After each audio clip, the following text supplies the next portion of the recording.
Because the refugee funding crisis is threatening Uganda's much admired refugee program amid shortfalls in the funding initiatives. Now, the UN Food Program says donor cuts have greatly affected the quality of life of refugees to the extent that they are being forced to engage in criminal activities in order to survive.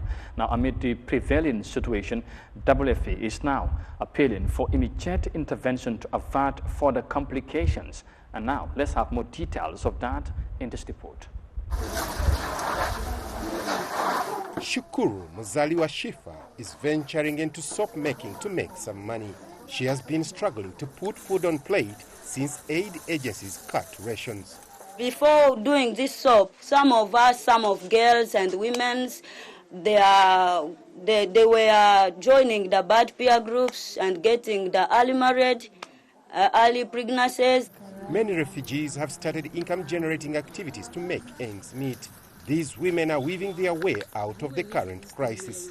Figures from the UN Food Agency show that about 70% of the refugees here are mothers, and they are finding it hard to fend for their children amidst increasing donor cuts. Their only hope is to venture into petty trade like this to put food on the table. And for those who can't afford the basic necessities, survival is for the fittest. For example, we are seeing some of them resorting to sale of their household assets. A person has a goat or a cup or even a radio or even a phone, and they sell that. And by the way, I am not ashamed to say this, that because we are very close to the community, the host community is already making cries over refugees, sneaking into their villages and stealing from them. That's how despicable the situation is. The UN Food Agency is now appealing for immediate intervention before the situation gets out of hand. To be very honest with you, if donor support is not mobilized within the shortest possible time, we are yet to see another human catastrophe. And so what is the level of human need that we are talking about? We are talking about 78 to 79 million US million dollars by 2024 February.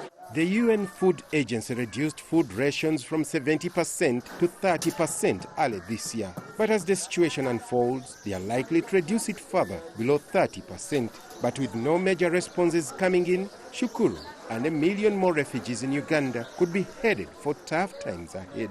Yahya Jammeh, CGTN, Nakivale, Western Uganda.